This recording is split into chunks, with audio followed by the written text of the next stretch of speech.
Nutmeg. It's got a great smell. Hey, welcome into the Nutmeg Tavern. We are live. We're live streaming today. I am your host, John Townsend, and we're going to be talking fun 18th century stuff like we always do. I am here. Behind the bar is Ryan. Hey, how you guys doing? And he's going to be taking care of some of that chat and the questions and all that good stuff. On the other side of the time vortex with all the technology making it happen is Aaron. Hey, let me know if everything looks and sounds good, because last week was wild. It was. Oh, that's right. What happened? Skype call. Oh, yeah. So just make sure everything's all back to normal. Good and all that technology. And we'll be talking about 18th century technology as we get into it. It has been a crazy week as we have been getting ready for sort of the whole summer's worth of episodes, and we kind of jumped the gun and went ahead and shot out yesterday's video because we thought it was going to be so much fun and cool. So, and now we're playing catch up for the but we're going to make it happen. We are going to make all these videos whether you like it or not. Man, if those members can drop in a nutmeg emoji for Jamie Tyree, who we had on last week, that'd be awesome, because he did great, I think. Yeah. If you enjoyed him, throw in a nutmeg. Yeah, and we're just talking to him. Well, Ryan was talking to him. I was overhearing another conversation about upcoming projects with Jamie. So I'm super excited by that. Although, as usual, some of these projects we go at them full speed ahead, and then it turns out they take longer than we think they're going to turn out. Do we have anything else to talk about? Do you want to start out with the question, or do you want me to get right to it? No, let's get into the main topic. I'll let you do that. You gotta be careful. Nutmeg is stuck in my throat. Be careful there, buddy. Historic trades, always super interesting. Kind of looking at the different kinds of jobs that people had in the 18th century, how sort of physical they were. We're just not used to that today, especially in North America. There are the typical, outdoor agricultural jobs, but a lot of people just work behind a computer, and so just the whole thought of the sort of industries, the big industries there were in the 18th century that basically have disappeared, right? So I thought we would go through I've got 14 or 15 slides. These are from Pine's work. Pine was an artist who worked in the very early 19th century, like 1804, 1805. A lot of these are, and really fascinating. But let's give us the first one, Aaron. So this guy is a tinker knife grinder. Not only does his little wagon pulled by a donkey have a grinding wheel, but there's also, check that out, there's a little bellows, and it's probably almost like a mini blacksmithing station. So he can repair things, he can solder things back together, braze items, and he can sharpen things. He's got a whole mini workshop on his little wagon, and he can go from town to town repairing things. And I can't tell whether the boy in front here could be his little helper. See that little footboard at the bottom? That's where he pumps it and makes the wheel go fast. So this actually could be sort of a boy that helps.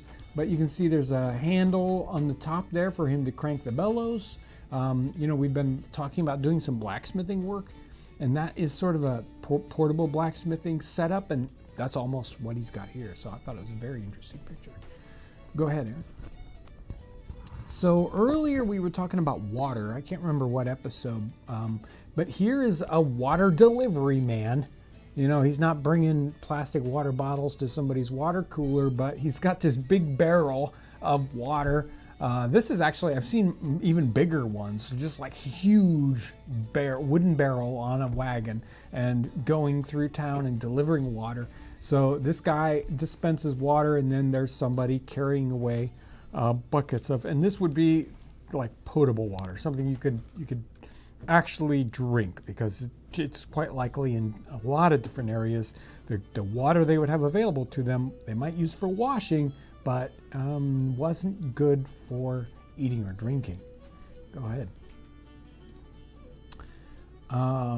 Yeah, I've been working on this series of books, kind of packaging them together on cider making, and this is one of the major parts of cider making is grinding up their apples. And we had a picture in Diderot's of an apple grinding operation. This was a little different, a little smaller, but we see the setup. There's the woman there. She's bringing baskets of apples. He's pouring them into the mill, and they're just getting ground up by these rolling stones, basically, that roll over them. And then we can't probably see in this picture, but it would capture all those juices, and they would like pour out on one of the corners. There would be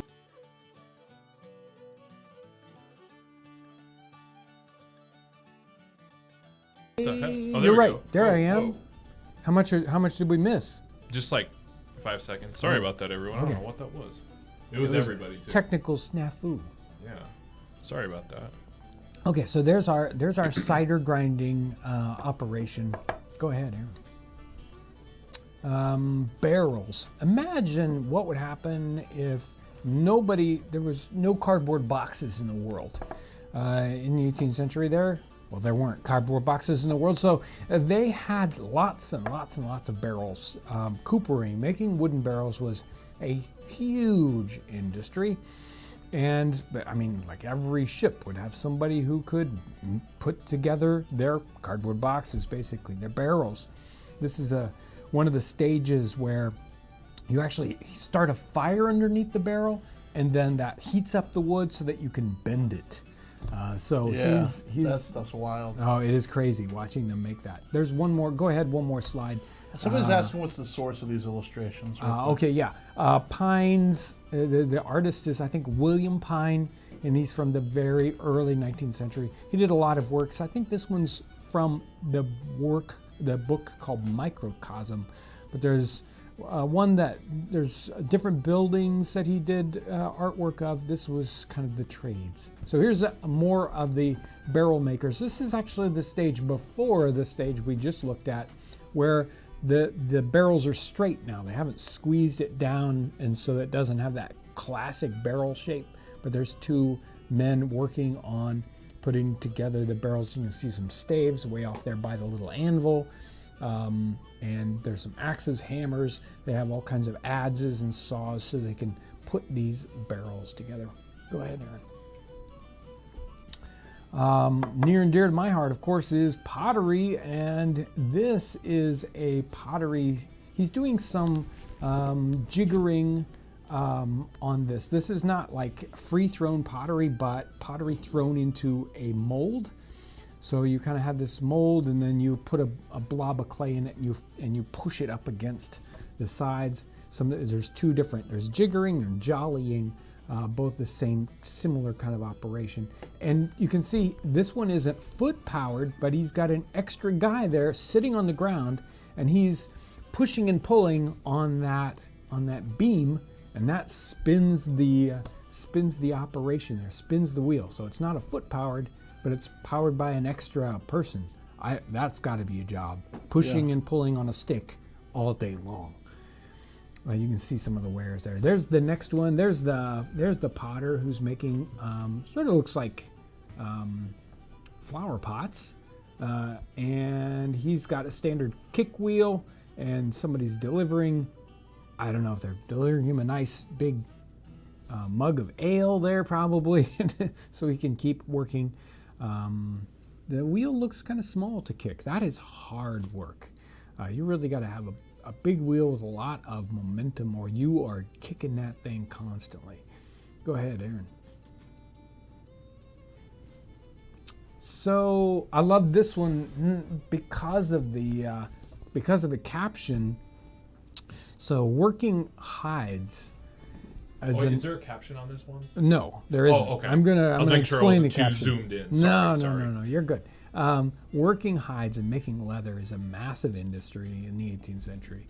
And getting the hides to the right as you're tanning them really is involved in moving them from all these pits, a series of pits with hides in them that are slowly, I don't know, kind of fermenting, rotting, doing chemical things to them. This one is called Getting Hides Out of the Ooze Pit. Tanning leather is a stinky business. We so take leather for granted, because it is a very difficult and very laborious and very stinky trade. But here this, and check out that wheelbarrow. That is a heavy duty wheelbarrow. I've never seen one quite like that, like full slab sides instead of the like rail handles. Love that design. And if I believe, it's a woman working in this situation. There are a lot of women in these jobs, working side by side with men. So it's not one of these. It's not kind of what we would think of as, that's women only work in the home. No, there are a lot of these industrial jobs where women are working. I love the saw on this one, the standard two-handled saw that we kind of see. We think maybe that's later 19th century, but no, it's a very 18th century thing. And this is something that Josh does down in his workroom all the time. He takes 10-gallon kegs and he cuts them in half and turns them into wash tubs. That's what these guys are doing. They're sawing this cask in half to use as two different kind of tub operations used all over in industry as sort of what happens when you need a giant bucket. Well, you're just going to take a keg like that and saw it in half. And somebody was asking about big sharpening wheels. How do you sharpen things? Here's a huge sharpening wheel, and the guy, to really get a lot of leverage on that, the person who's sharpening is standing on top so they can press really hard. He's got a big axe head there, and he's sharpening that. I think, his hat is on the table. But there's a jug of water there that can pour on the wheel, and you can see the wheel underneath has a whole sort of tray that keeps water in it so that the wheel is constantly wet. Every time it spins down into the water tank. And of course, he's got a helper there cranking on that because they don't have anything like a motor. Go ahead. We got to build this. Yeah. Yeah. So what happens when you've got a coal mine and your coal is down there, 100 feet, 200 feet down a shaft? This is a giant winch operation with two horses that is turning that coil and that brings the coal up out of the mine. There's somebody in the foreground there that's chipping the giant pieces into smaller pieces. But they had huge machines that would make like this to do the work that, we don't even think twice today about having, big metal machinery. We push a button and, the thing happens. Nope, it doesn't happen like that in the 18th century. Okay, so did you see yesterday's video, right? The pole lathe, right? You get the pole and it's acting like a big spring. So instead of a trip hammer that's run by water, this hammer has a spring on it. So he can push down with the hammer and then he can let up and it goes back up. So this is a spring hammer and he's hammering sheets of copper flat. Just love that whole concept of this big wooden spring up there that brings the hammer back up into position so he doesn't have to work his arm lifting the hammer and dropping the hammer constantly. Love it, love it, love it. Go ahead, Aaron. Oh, this one was... Imagine, this is a giant saw. This is a giant frame saw. And we usually think of these saws cutting wood. No, here he's cutting stone with his saw. There are buckets up there. They're dripping water down onto it because you got to have a constant water drip on that. He looks tired. You imagine sawing through a giant block of stone? No. Keeping that straight and everything? There's no guide there. He's keeping that. Yeah, that's just wild. It is crazy. Yeah, we're gonna do this too. Yeah, let's set up and do some of that. And this is our final one. Everybody's gonna know this one a little too well in a couple months when we get done with our project. These guys are brick makers, and they are forming up bricks.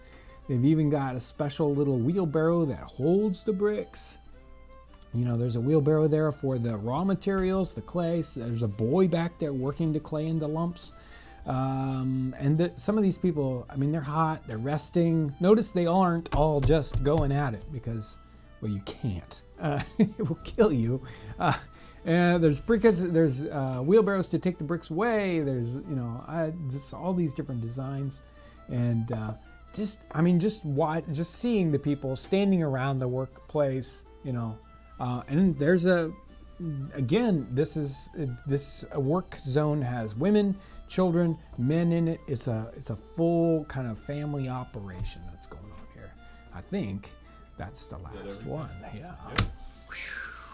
Cool I love the book. Love the illustrations. There's so much to learn, and these great comparisons between, you know, what we do today in jobs, what they did, what was just a very, very common job for people to do, and we don't even take a second thought about where bricks come from. You know, for us, bricks, well, you go to the place and you buy them, and they come from some factory, someplace. You know, we don't even consider it. But in the 18th century, somebody was out there hand making every brick, cutting every stone. It was an amazing place. Time thing. Amazing place in time. Yes. Place there we go. Thing. Good. Thank you, Aaron. Yeah. I have a way with words. Let me tell you. What do you think, Ryan? I got all kinds of questions. Okay. I'm going to start off, though, with a couple of super chats so that doesn't get ahead of me. So from Ryan Mercer, it's finally flipping Friday. Thank you, Ryan. History with Brad comes in on Super Chat. Missed a few, but glad to be back on this one. It's good to have you. And then Mike Howell. Where are you at, Mike? Oh, well, here's this one, too. Sprite Long. Have enjoyed your videos for years. This is the first time I've caught the live stream live. Thanks for all the amazing content you folks share. Yeah. And I think that catches us up on Super Chat for now. Oh, no, wait. I knew it. Mike Howell. Happy Friday, Townsends. What will the next building be to go up on the homestead to go with the cabin? That would be a secret. Yeah. I don't know. I'm not sure. We're working right now. We've built a bunch of temporary structures for the different sorts of trades that we're working on. Just like we did with the pull lathe. We're going to have these sort of different workstations, but we can't take the time to build buildings for each one of them right now. So they're getting little temporary structures. Probably the next permanent-y kind of structure will be the structure we'll make to build the earthen oven underneath. Right. Yep. And now Super Chat's filling up. So Speed and Style Tony comes with an interesting topic. Just this week I got some books by Eric Sloan that have similar information and pictures. Mm-hmm. Mm-hmm. Hey, real quick. Yeah. There was one above that. Was there? Yeah. Did you miss one? Sprite Long. Oh, I read that one. You did? Uh-huh. I apologize. That's okay. I'm sorry, Ryan. It's and okay. I'm sorry, Sprite. Jedivin the Canadian. Hello, longtime viewer, first time watching the stream. I just wanted to say how much I appreciate your content. I find it very relaxing and interesting to watch. Just what a lot of us need right now. So thank you. Aaron Howitt. First time being able to see the live chat. This is definitely a favorite channel. Also, I like the hat. Man, there are a lot of first timers today. Yeah, I was just going to say, a lot of first timers. Really neat that a lot of people are chiming in. It's hard to know when people, maybe they don't get notifications of live streams, even though they get notifications of regular videos. You know, YouTube. But I'm glad you're here. Welcome, live streamers, or first timers. And then here's a sumo on Super Chat. Did blacksmiths ever use bellows to keep up their furnace heat? And for how long would they do that for? Bellows are the standard kind of go-to, like the forge and the bellows that go with it. It's a constant thing with blacksmiths, so I'm not sure how to answer it other than that. I'm not sure exactly where they wanted to go with Yeah, okay. If you want to comment again, I'll try to look for it, but I can't guarantee I'll see it. And then in the chat, let's see. What were the most common textiles produced in America in the 18th century? When did they start slowing down to make way for more modern industries? Common textiles are early, especially, before you get to the kind of changeover in the late 18th century. Linen is the major textile that's being made. Even though some wools might get made, most of it's linen. We don't nearly have the same kind of woolen industry going on as they did in Great Britain. So linen is the thing. And then as you move into the 19th century, cotton starts to become very, very popular. And it's a little more easy to mechanize than something like linen. So it really takes over when you get into the 19th century because of its ease of manufacture in comparison to linen. Finn Wheatley is being a little bit rude and clamorous in the chat. I've been waiting for a drink forever now. The service in this place is friendly but slow. You will get your drink when you are served. In the chat, how did they make knives in the 18th century in America?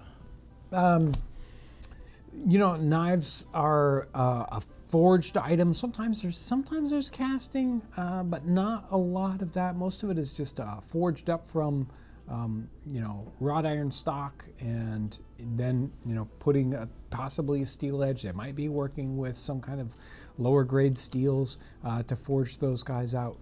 Today a lot of knife making is made from stock removal, where they'll take a giant block of metal and basically grind away all that isn't the knife. Not nearly as much like that in the 18th century. That is take a piece of stock and squeeze it and form it into the shape of the knife. So it's a skilled blacksmith kind of a job, knife maker job really, to form those up and get them into the right kind of shape. And they did do things like twisting multiple types of steel together to get a kind of Damascus-like look. We have seen some of those sort of references, even though Damascus has gotten popular in the last 20 years or so, and they have all these crazy patterns they did it in the 18th century, but it would have been an expensive piece. Most people aren't going to have a blade like that. So somebody just commented, were sheep not native to the Americas? Is that why linen took off instead of wool?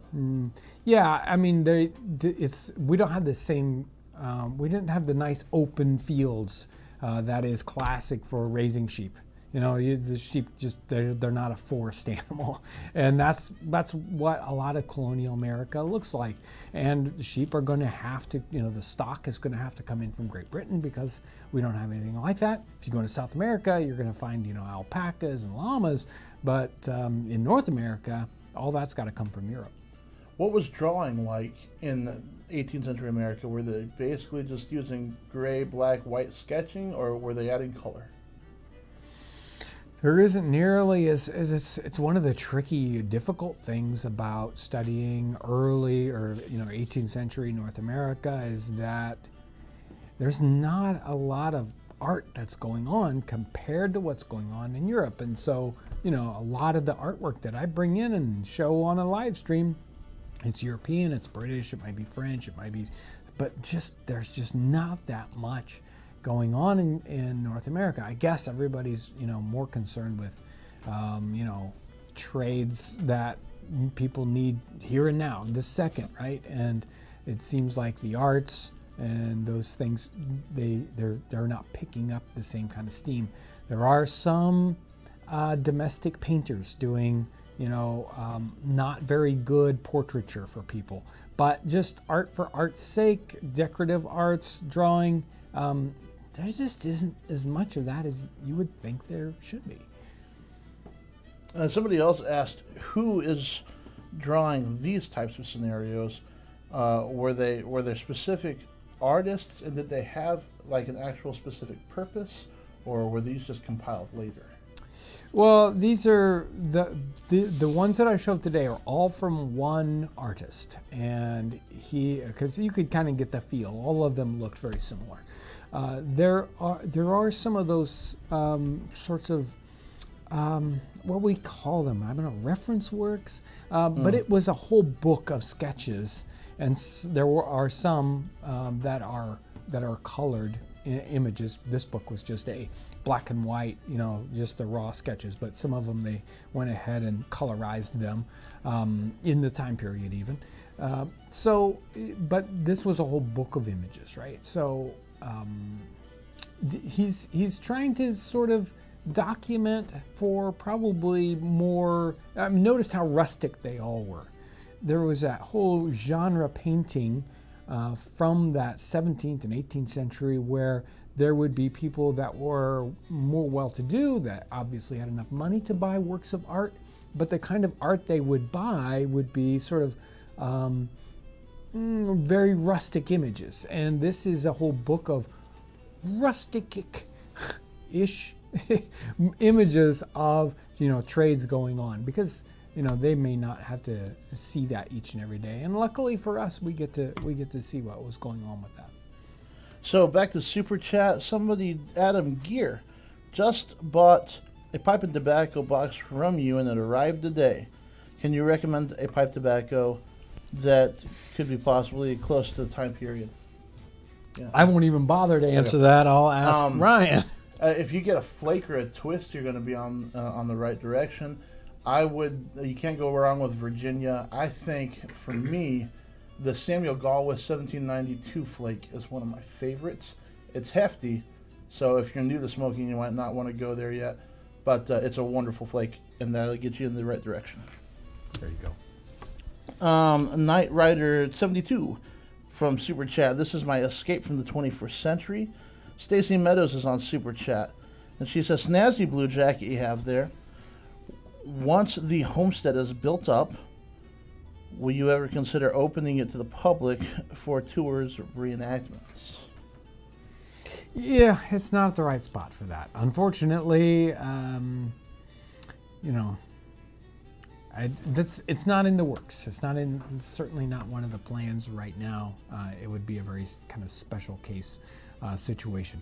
It's sort of like, right now I'm considering it something like, well, with all that's going on, it's a lot harder for people to go to visit historic sites. So how can I bring them an historic site? So it's like, quick guys, let's build a historic site so we can make videos, rather than having to go, hours and hours away to shoot videos. So, but I really want to send you to a local historic site that does some of these same kind of things. This is in the chat from Evan. He says, hey guys, on the channel, for common individuals in the 18th century, would the concept of vacation exist? If so, what would an 18th century vacation look like? Well, for working folks, no. But certainly as you move up in society, there are vacation-y things going on. Now, I don't know so much about North America, because it's really harder to kind of get a grip on that. It's not written about as much, but it's certainly happening in Great Britain.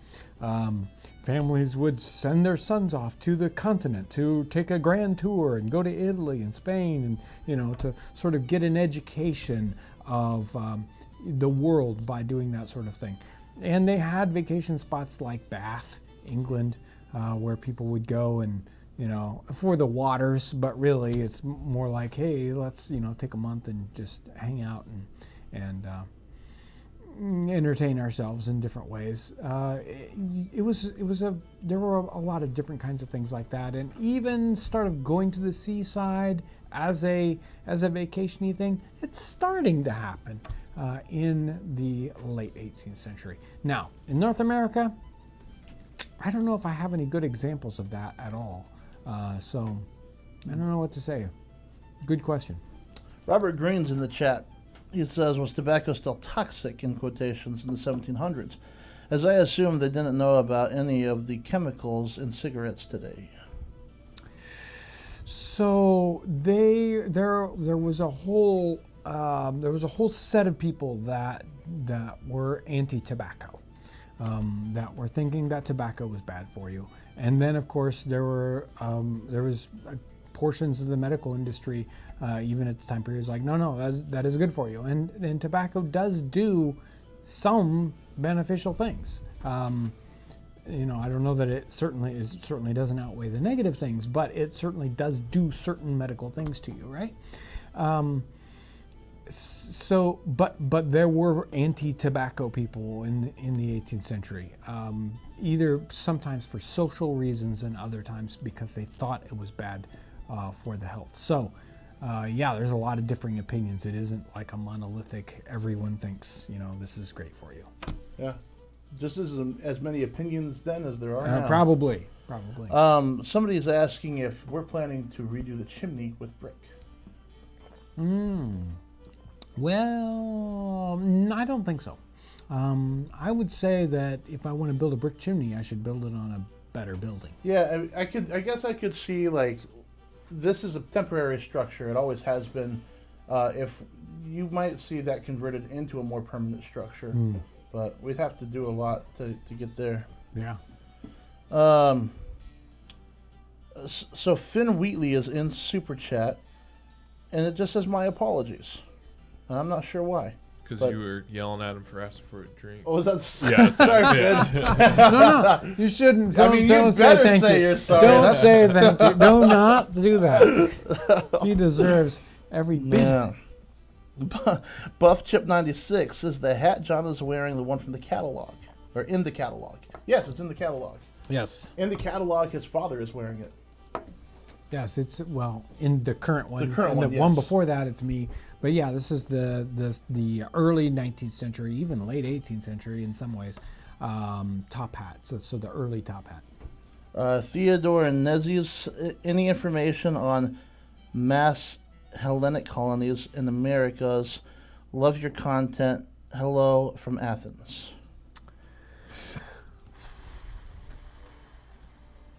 I think, boy, you're making me stretch on this one. I believe there was a reference that something I read just recently about that happening at St. Augustine, at the transfer from, it's sort of like the Spanish had it and then the British had it and then they gave it back or something like that. I can't remember. And I thought there was a colony from that area, but that's the only one that pops into my head. I read a lot of stuff and then sometimes, it kind of gets pushed out one side and then more stuff comes in. At least I hope. Aaron Howitt in Super Chat. Did art exist in other formats besides painting, i.e. metalwork, clothing, crafts? So in some ways, we look at items that were utilitarian from the 18th century and we call them works of art because they are. But I don't know that they saw it the same way. They might have said, well, I handmade this thing and I put this extra little twist in there. And it seems like a lot of handmade things, they didn't just, okay, that's good enough. Stop, it's just utilitarian and move it on. They would always put that extra little something in it. And so we look at them and we call them art. And I don't think that necessarily in the time period they would have done that. But I think it is.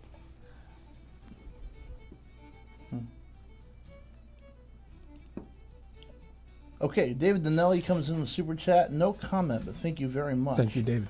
Julie Stevens is in the Super Chat. Was building a spring house a thing in the homestead, or did they even worry about keeping things cold? They would if they had any kind of something like dairy products. Boy, you don't have anything like a spring house or a deep well that you can put things in to keep them cool. Whew. I mean, what's the point? You have to devour that milk the same day before it goes bad. So spring houses or something similar is really necessary for those kinds of settings. David Donnelly again in Super Chat, this time with a comment or question, what kind of furniture would they have in a military camp? So it depends on the military camp and how far it is. You'll see some illustrations from 18th century Great Britain where they're setting up a military camp, and it seems like they just hauled a house in there Right. or a tent. You'll see standard ladder back chairs and tables and dressers and 4-post whatever. beds. Yeah, exactly. It's nuts. And then other situations where they're more on the move, you'll see sort of campaign furniture. Now this is usually officers. Standard, soldiers. They really hardly have any campaign furniture at all. They sleep on the ground. They sit on the ground, and in fact they're quite fortunate if they have a tent at all. The ratio of men to tents in sometimes during the Revolutionary War is like 12-1. So a lot of people didn't even have a tent to sleep under. So a lot of variation there. Harshman Hills comes in on Super Chat, coin for the bartender. Thank you very much. Yeah, right? What? I don't know. Heather Fiorca? I'm not really sure. I don't know how to pronounce your name. But How's it spelled? It's Fiorica. Okay. Thank you so much for your videos. They helped me get through the quarantine. I love watching your videos on my fire escape in Brooklyn, New York. It's the most outdoors I get. That's really interesting. Thanks so much. Have to put a little plant out there. Boop, and Right, then that's it, right. It's like, this is my Maybe outdoors. build a little log thing. Yeah. Yeah, right. Keltoid 5, do you sell the lathe pikes from your last video? No, that was, I just made those up real quick for that piece of equipment.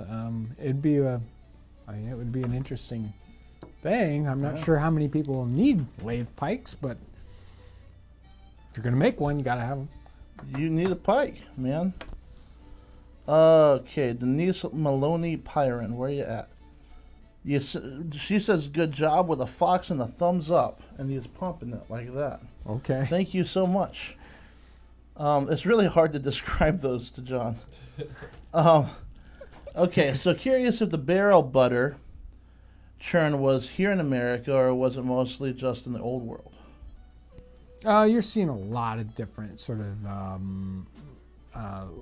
butter churn designs, ceramic ones, but wood is really very, very popular. And because of its sort of bacterial properties, even though you'd think like wood and it's got all that grain and everything, but really it really works well for dairy situations. In the chat, they said, did women have toiletries in the 18th century? I can only think of possibly talcum powder. So we're talking about cosmetic-y kind of things? I'm guessing. Sure, yeah. Perfumey. Oh, kinda, They had lots of that kind of stuff. Yeah. Some of them were quite toxic. There's like facial things to make your skin look pale, and they would have white lead in them, and they would poison people. So yeah, there's lots of different kinds of ointments, and the little galley pots or the little ointment jars we have they would pack all sorts of different sorts of compounds in those things to use cosmetically. John Talley, I think. John Talley in Super Chat. Will a tripod, namely the one you sell, hold a 10-quart Dutch oven with stuff in it? Yeah. Yeah, you can hang me from that thing. Yeah, it's pretty stout. Yeah. How were ox and horse-drawn carts like Red River carts made in the 18th century? The kind of classic Conestoga wagon that we see, that we think of 19th century Little House on the Prairie, that's actually pretty. I mean, they're having wagons just like that in the 18th century. That is a standard wagon maker, job. A carpenter's cutting out all those boards for the body of it. There's wheelwrights. I didn't get any images of wheelwrights, but that is a huge industry and very, very interesting about how they made the wooden wheels for wagons in the 18th century. Wow. Even just the hub of the wheel, usually elm, might be aged 5 or 10 years before you could use it for a wheel hub. I mean, there's a long thinking period about how, it's like, I want to go into business making wagon wheels. Oh, well, start building your stock up. You're going to need to cut it's like crazy. So it's hard. Okay, somebody is talking, I can't find it now, but somebody was asking about the kinds of crops one would need to grow to make it through the fall, winter, spring months. Well, it depends on where you're at and what kind of livestock you have. If you've got animals like horses or cows, where are you going to get your hay? Or do you just turn them loose into the woods all winter long? And sometimes they did things like that. We can't even imagine that today. It was like, oh yeah, if you turn them loose out there, you go and find them in a couple months. What? I don't understand, But for people, you're going to grow the thing that you're going to survive on, and most of the time it's corn, or you might call it maize in Europe. It's the most prolific crop, the least expensive, easiest to grow. Maybe not the most nutritious, but it's going to give you the most bang for the buck when it comes to a crop. And it grows almost everywhere in North America, very prolifically, whereas it was very hard to grow wheat in some areas. So things like corn, rye is another one that grows fairly easily in most of the places. So those are going to be the biggie crops that you're going to be doing. John, did you have luck getting those names? Were you able to do that? Yes, I got Patreon names. Am I doing that? Yeah, let's go ahead and. It's time for Patreon. Patreon, the folks that support us, you guys are amazing. We've got some brand new Patreon people for this week. The reason why the live stream we weren't just like super ready is because I forgot and had to run downstairs and get these. So if I scribbled them too fast and I can't read them, I'm sorry. Here we go. Katie Alosi, Uncle Lar, Chong Wong Hong. I think that one is that. I don't know. I'm close, but probably not right. Raymond Luck, Lee Miller, Wendy Carr, David Hardwick, Jaron DeWalter, Barbara Good, Joseph Garcia, Kevin Lindsay, and thank you, Rose McGuinn, for your note there. Those are the brand new people on Patreon. And Patreon is one of those ways that people support us by giving a little bit of money each month, and it's kind of a set-up deal. And sometimes you get a special live stream or some, whatever. But it is so helpful to us because it kind of gives us this base level of support, so we know, we can afford to do this kind of an episode or that kind of episode. So super thank you for all you folks that support us on Patreon. It means a lot. So back in the super chat, Aaron Howitt, what are you guys drinking? Well, we were going to drink a future episode, but we decided not to do that because I wanted to be able to drive home. So I'm just drinking tea here. I've got water. Water? Yeah. Should be a small beer. Sue O'Connor's in super. Aaron, are you drinking anything? Sody pop. Well, I don't. Sue O'Connor in super chat, sending this to you instead of giving it to the casino. Hey, well, thank you. We can't multiply it and give it back to you, but then neither did the casino. So Maxer Cool says, shout out to the Townsend's team for another outstanding Friday stream. Hey, that had a cadence to it. Thank you very much for rhyming for us and for your donation. Yeah. John Talley in super chat. Oh, well, we already answered that, John, but thank you for your donation. And yes, you can hang plenty of weight from that tripod. Oh, yeah. Mandatory carry, keep up the good work on super chat. Captain Rumble? Yeah, Captain Rumble in super chat. Cheers. Been catching up on your backlog of recipes. Wish you luck on the roof. Thank you. Ooh, yeah. Talia Valencia. A fun random question for you guys. favorite pizza topping. Love your videos. Keep it up. Okay. Well, what's your favorite pizza topping? Oh, Mushrooms? oh man. Somebody hates mushrooms. I don't like mushrooms or olives. I like everything else. And this is kind of a cop out, but my favorite one is cheese. Because, man, you can blend them cheeses and have a good time. Let me tell you. That's a cheesy answer. Aaron, what's yours? Italian sausage. I'm going to go with pepperoni. What can I say? See, I think cheese and pepperoni don't count. That's just that's the basic. Oh, well, now That's the standard. Okay, here we go. Throw bacon on a pizza. Ooh. No matter what's on it, it's going to be good. Yes, sir. Nutmeg. Whole nutmegs. John rolling up to Pizza Hut with his grater. All right, Headless Horseman comes in on Super Chat. I plan on hosting a themed Halloween party with a lot of elements pulled from Washington Irving's The Legend of Sleepy Hollow. Any menu suggestions?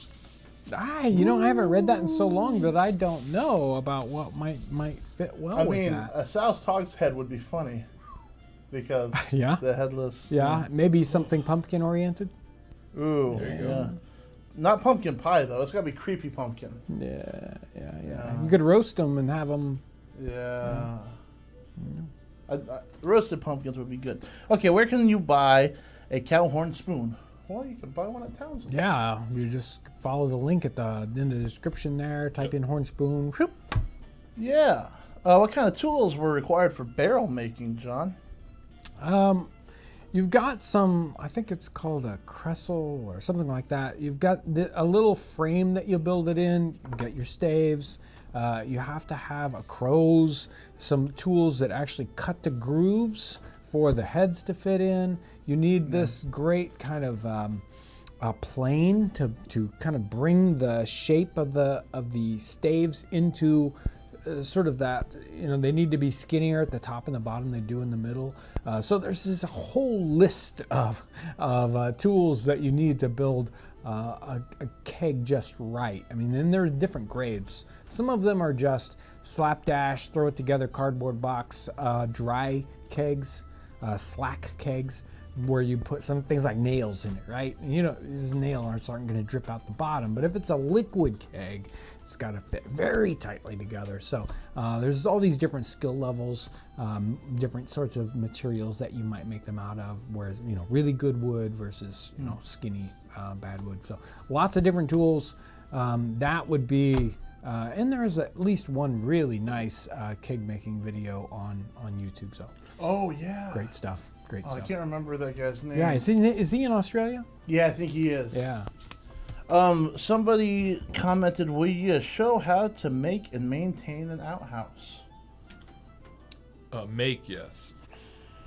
I don't know if people want to see the Maintain. maintenance up close and personal. But, Next question. High frame rate shots. wow, there we go. David Parker says, great to catch you live. He's on Super Chat. Aaron Howitt again on Super Chat. Every time you say Aaron, my brain hurts. Oh, because I'm, yes, I understand. He thinks I'm talking. That's the joke. Okay, Aaron. Sam Brower is on Super Chat, or Bra, or one of the two. I recently learned consuming large amounts of nutmeg can cause psychoactive effects. Yes. Is Mr. Townsend in need of an intervention? Of We course. make a lot of jokes about nutmeg because it's in so many of the recipes, but no, I don't eat so much nutmeg that it would ever, I've never had any sort of more than yum yum reaction to nutmeg. I think you'd actually have to eat an awful lot of it. Yeah. We've never happened upon Mr. Townsend lying on the floor with nutmeg rolling out of his hand. That's never happened. No, we hear a lot about that. I think that's just anti-nutmegians out there in society. Now, we're not telling people to go try this. No. Please do not test no, this. we don't. John Talley comes in on Super Chat. Are you going to make shingles for the cabin? Would love to see that. We're hoping to, yes, I would because love it to needs do it. that. It needs it bad. That's one thing that I'm really excited about. So, If I'm excited about it, gosh darn it, You could make shingles for your house next time. I don't want to do that. Hello from yet another Aaron C. Super chat. Thank you so much. Are there any encyclopedias or books that specialize in these engines? So not specifically, but you'll see different types of these larger pieces popping up in all of them, whether it's Diderot's encyclopedia or some of the other encyclopedias. Even this piece of work shows a lot of these larger. How do you move something really, really heavy, or in the 18th century, you'll see those illustrations. Several people were asking about saws or tools that are water powered. Do you have any examples that you can think of? If you check out I think it's Diary of an American Boy, 1804 by Sloane. He shows, or some of the other Sloane books, you'll see different sawmills powered by water, sash sawmills where you'll get sort of, like a frame with 4 or 6 saw blades that are running, and you just ram the log into it, and it saws it up into 4 or 6 boards.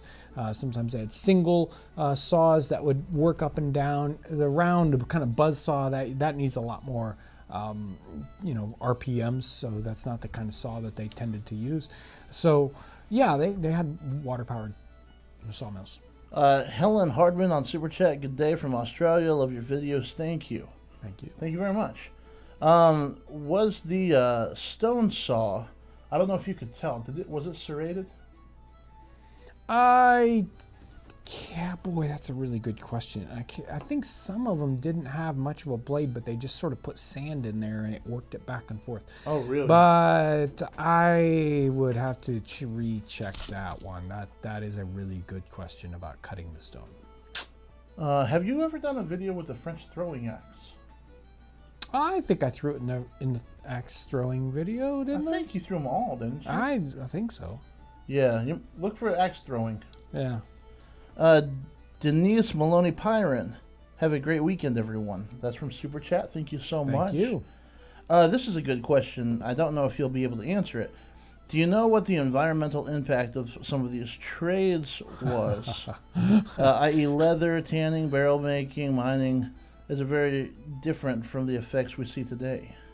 Yeah, so, this is a super good question. And, while the environmental impact would be more because they weren't as efficient. So today, if we have industries that have a lot of environmental impact, usually there's, at least by now, in the last 20 years ago, there's a lot of recycling of the worst parts of that and the filtering of whatever is causing pollution. We hear a lot about those industries getting much, much better at that, and they've been both forced by regulation or just plain by economics. So it's just better to reclaim all those things. So that isn't happening in the 18th century. People are using the resources sort of extravagantly, but there's so much less industrial action going on that there's less. And they were just plain fewer people. So it doesn't have a great impact. Whereas if we would do it today on a major scale, of course it would have a massive impact. But a lot of those things are also, fairly low impact. Like the leather working that we were looking at, the leather hides today, they're done with a lot of really, really nasty chemicals, chromium and things like that, to tan the leathers. Whereas in that time period, they were using oak bark that had tannic acid, and they just had various pits. And even though tannic acid, it's tree bark ground up and, kind of fermented. And they would continue to use that pit over and over and over again. So, I don't know. That's a tough question. And it really depends on the industry. Emily Menningen says, I made your orange floor recipe a while ago. It was absolutely delicious. Number one, Takeo. This is on Super Chat. Your channel has been wonderful to come across about a year ago. Keep it up. I know Thank an you. old 18th and 19th century Christmas tradition was telling ghost stories. Any chance of a Christmas ghost story collection episode? That sounds like an interesting piece of research. I don't know That where would be we a lot would of fun. where we would get those. We always have such trouble yeah. with the holidays. It is because they're, and in some places in North America, it just, I mean, it wasn't a thing. You Yeah. know, they just didn't do it. John Talley, again on Super Chat, thank you. I couldn't find the Indentured Servant live chat you did a few weeks ago. Any chance of getting that uploaded for a rewatch? We had audio issues, Yeah, Yeah. lots of them. That and was- so yeah. we might, I might retouch on that topic sometime. If you, I don't know what, I'm not going to say that. Yeah, but it was marred with technical Yeah, it issues. had technical issues. All Aaron's fault. It was, I take full responsibility. That might be a good idea for a discussion on like a Patreon live stream Yeah, or something yeah. like that. Smaller And group. and there is actually one. The week Oh. before, Okay, I covered that book with Patreon I folks. see. Okay. On Super Chat, Kimberly Sasado. This is for Aaron, so he can pronounce my last name right. Sasado. Oh, Sasado. he says it wrong right off the bat. Well, I will put that in the old noggin. Good luck with that. Yeah, Lisa Kilmer. Sorry, I have been pronouncing your name wrong. Thank you so much for your contributions. Lisa Kilmer, love your channel, enjoying the Homestead series. That completes our super chat. I've gone through a lot of questions. I think we're about to go. Thank you so much for the pole lathe. The comments are awesome on that video. Yeah. You guys have been really kind about that. Thank you. Although not a lot people have been talking about Brandon in that. About Brandon did a great job. Yeah, is what I yeah. want to say. Brandon did wonderful. Well, Brandon did a great job of kind of coming in on that one, and we'll see more Brandon. He's been helping us out for quite a while, but I kind of want to fold him in and get him into some more videos. So that'll be a lot of fun. It's always good to fun to get people up to speed about how to deliver this historical stuff, and there's so much really so many really neat things, just like we saw in the images today, trades and items going on in the 18th century that it's hard for us to connect until we actually see it done or do it ourselves, and then we can get a real feel for what it was like in that time period, and again gives us, kind of resets our compass for where we live, where we are at today. What is going on in the world today, and how was it different? It's hard for us to even remember. It's like, okay, what was it like last year, right? Because it's already changed so much in the past 6 months. But what was going on 250 years ago? What was everyday people's lives like? Incredible stories. So we are here. We're ready to slam the doors and kick the drunks out of the Nutmeg Tavern. I want to thank you guys for your amazing support, whether it's Patreon, Super Chat. Every time you watch a video, you're voting to see more content like that on YouTube. And it says something to YouTube. Yeah. Every time you watch a video, every time you share a video, it means something, and it makes it possible for us to do what we do. You guys make it happen. Thank you so much for everything you do, and have a tremendous weekend.